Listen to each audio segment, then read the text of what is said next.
Hello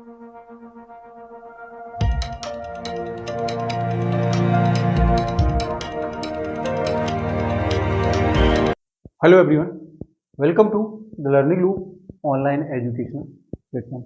student, आज हम रोजगार कौशल का एक इम्पॉर्टेंट टॉपिक है जो थर्ड यूनिट में आपको मिलेगा क्लास 10th में, कंप्यूटर सिक्योरिटी एंड प्राइवेसी। ठीक है, जो अक्सर एग्जाम में पूछा जाता है, तो आज हम इसको पढ़ने वाले हैं और समझने वाले हैं। ठीक है, सबसे पहले बात आती है कंप्यूटर की सिक्योरिटी और प्राइवेसी जो है वो इम्पोर्टेंट क्यों है ना। पॉइंट आता है हमारे पास कि कंप्यूटर की जो प्राइवेसी है वो इतनी इम्पोर्टेंट क्यों है। ठीक है, तो जैसा कि आपको पता है कंप्यूटर की सुरक्षा और गोपनीयता इसलिए इम्पोर्टेंट होती है कि आप देख रहे हैं कि लगभग वर्तमान में 99% जो चीजें हैं वो कहीं ना कहीं कंप्यूटर पर डिपेंड है ना। ठीक है, तो इसलिए इसकी सुरक्षा और गोपनीयता इतनी इंपॉर्टेंट हो जाती है। ठीक है, बात आती है कि सिक्योरिटी और प्राइवेसी का मतलब क्या होता है। तो सिक्योरिटी या प्राइवेसी वह प्रक्रिया है जिसके द्वारा कंप्यूटर उसके डेटा, सॉफ्टवेयर और नेटवर्क को अनाधिकृत पहुंच, यानी इसको हम बोलते हैं अनएथोराइज्ड एक्सेस, जिसमें वायरस, हैकिंग, मालवेयर और अन्य नुकसानों से क्या करता है, सुरक्षित रखा जाता है। ठीक है, जैसा कि आपको पता है कि हम अगर ऑनलाइन है ना बैंकिंग सिस्टम की बात करें, एटीएम की बात करें, ऑनलाइन पेमेंट सिस्टम की बात करें ना, कोई कंपनी है, कोई फर्म है, तो ऐसे बहुत सारी ऐसी जगह होती हैं जहां पर कंप्यूटर पर अटैक करके बहुत बड़ा नुकसान पहुंचाया जा सकता है। ठीक है, तो इसलिए ये सुरक्षा या गोपनीयता जो है वो इंपॉर्टेंट हो जाती है। अब बात आती है कि हमें किन चीजों से सुरक्षा करनी है या किन चीजों से रक्षा करनी है। तो सबसे पहला हो सकता है डेटा, है ना। कोई सिस्टम है, उस सिस्टम से मान के चलो कि सारा का सारा डेटा लीक हो जाए, है ना, तो ये बहुत बड़ा खतरा हो सकता है। ठीक है, हार्डवेयर हो सकता है कि हार्डवेयर पार्ट ही चोर के द्वारा ले जाया गया हो या वहां से उसको नुकसान पहुंचाया गया हो। ठीक है, सॉफ्टवेयर और नेटवर्क, है ना, तो इन पर अटैक करके क्या किया जा सकता है, सिक्योरिटी या प्राइवेसी को नुकसान पहुंचाया जा सकता है। सुरक्षा के उदाहरण क्या होंगे, एंटीवायरस का उपयोग, है ना, पासवर्ड का यूज करना, फायरवॉल वगैरह का यूज करना।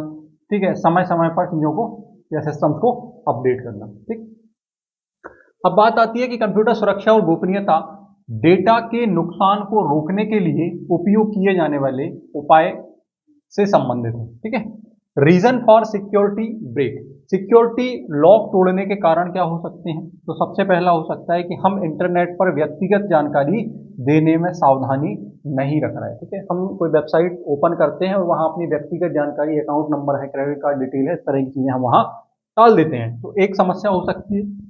दूसरी समस्या क्या हो सकती है कि एक दूसरे व्यक्ति को हमारे कंप्यूटर तक अनाधिकृत पहुंच प्राप्त हो जाए। ठीक है, यदि हम कंप्यूटर को बिना लॉगआउट किए या बिना पासवर्ड लॉक, है ना, किए छोड़ देते हैं, तो यहां से कोई दूसरा व्यक्ति उस पर अटैक कर सकता है या डेटा, है ना, या सिस्टम को नुकसान पहुंचा सकता है। कंप्यूटर के लिए खतरे क्या हैं। तो खतरे वे तरीके हैं जिनसे हमारी जानकारी के बिना हमारी व्यक्तिगत जानकारी जो है या डेटा जो है वो क्या हो जाए, लीक हो जाए, है ना, या वहां से क्या हो जाए, आउट हो जाए। ठीक है, तो ये कंप्यूटर के लिए क्या है, खतरे हैं। अब खतरे जो हैं वो मोस्टली हम यहां बात कर रहे हैं सबसे पहले चोरी। ठीक है, तो चोरी जो है इसका अर्थ होता है कि सूचना या हार्डवेयर की किसी प्रकार से चोरी कर लेना, है ना। तो इसमें तीन प्रकार आते हैं। पहला प्रकार आता है भौतिक। भौतिक का मतलब है कि कोई व्यक्ति आपका सिस्टम, डेस्कटॉप या लैपटॉप या कोई डिवाइस जो है उसको उठा के ले जाए या चोरी करके ले जाए, है ना। तो आपका डेटा तो सारा चला जाएगा, उसके साथ साथ सिस्टम भी चला जाएगा। दूसरी चीज क्या है, पहचान, है ना। तो जो हैकर होते हैं वो क्या करते हैं, अपनी पहचान छिपाकर कोई व्यक्तिगत जानकारी, ठीक है, या आपका अकाउंट नंबर जैसी कोई डिटेल है उस तक पहुंच प्राप्त कर लें। ठीक है, जिसके कारण समस्या बन जाए, है ना। एक प्रकार ये हो सकता है। ठीक है, तीसरा प्रकार क्या हो सकता है, सॉफ्टवेयर की चोरी। इसमें यह होता है सॉफ्टवेयर की चोरी की बात। ठीक है, इसमें क्या होता है, कंप्यूटर प्रोग्राम या सॉफ्टवेयर, ठीक है, जो बिना लाइसेंस और अनाधिकृत प्रतियों का उपयोग, ठीक है, व इसके वितरण से संबंधित हो सकता है। मतलब ये है कि कोई सॉफ्टवेयर है, व्यक्ति उसकी चोरी कर लेता है, ठीक है, और उसको बिना लाइसेंस के उसकी प्रतियां जो है वो अलग अलग जगह डिस्ट्रीब्यूट कर देता है। तो इस तरीके का सिस्टम भी यहाँ पर देखा जाता है। कंप्यूटर के लिए जो खतरे हैं उसमें हमने देखा सबसे पहले चोरी, तो तीन तरीके की हमने यहाँ पर बात करी, भौतिक, ठीक है, दूसरा पहचान हैकर के द्वारा, ठीक है, और तीसरा देखा कि सॉफ्टवेयर की चोरी करके उसको इलीगल या गलत तरीकों से क्या करना, वितरित करना है, उसका उपयोग करना। ठीक है। दूसरा हमारा इसमें जो टाइप आता है वो आता है वायरस अटैक। ठीक है। तो वायरस क्या होता है? तो वायरस एक कंप्यूटर प्रोग्राम होता है, ठीक है, जो डेटा और सॉफ्टवेयर प्रोग्राम को क्या कर सकता है, नुकसान पहुंचा सकता है। ठीक है। या कंप्यूटर पर संग्रहित जानकारी को क्या कर सकता है, चुरा सकता है या हैक कर सकता है। ठीक। वायरस जनरली हम अगर देखें तो वायरस के प्रकार बहुत सारे होते हैं। ठीक है। पर हम सिलेबस के अकॉर्डिंग अगर बात करें तो हमें 10th क्लास में 4 टाइप देखने के लिए मिलते हैं। ठीक है। जिसमें सबसे पहले हम बात करते हैं तो आता है वॉर्म। ठीक है।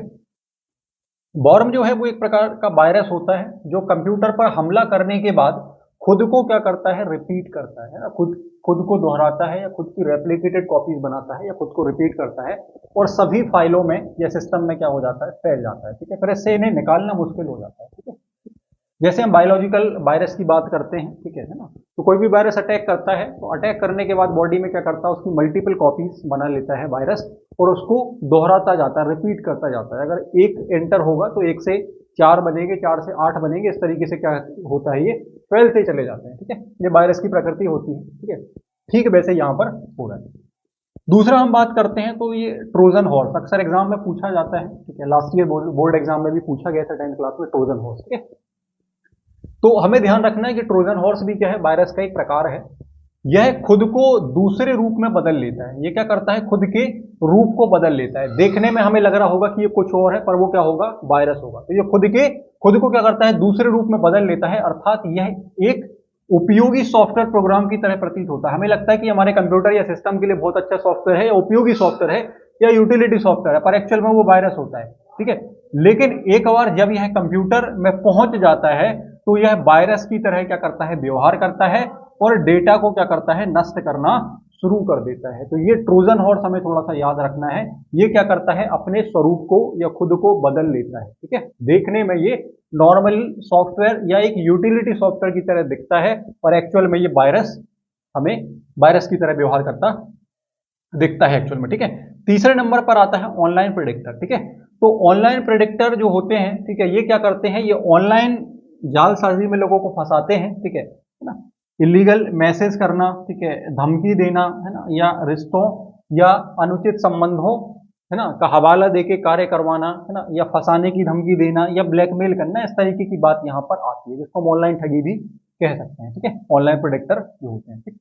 इसके बाद आते हैं इंटरनेट स्कैम। ठीक है। इंटरनेट स्कैम में क्या होता है, जनरली इसमें आकर्षक प्रस्ताव दिए जाते हैं कि भैया आपकी लॉटरी लगी हुई है या आपने इतना अमाउंट जीत लिया है ना, आप इस अमाउंट को प्राप्त करने के लिए, आप इस अमाउंट को प्राप्त करने के लिए अपनी जानकारी यहां पर साझा करें। ठीक है। या इतने पैसे जमा करें, उसके बाद आपको ये सारी रकम, ठीक है, प्राप्त हो जाएगी। इस तरीके की जो चीजें हैं वो इसमें शामिल होती है। ठीक है।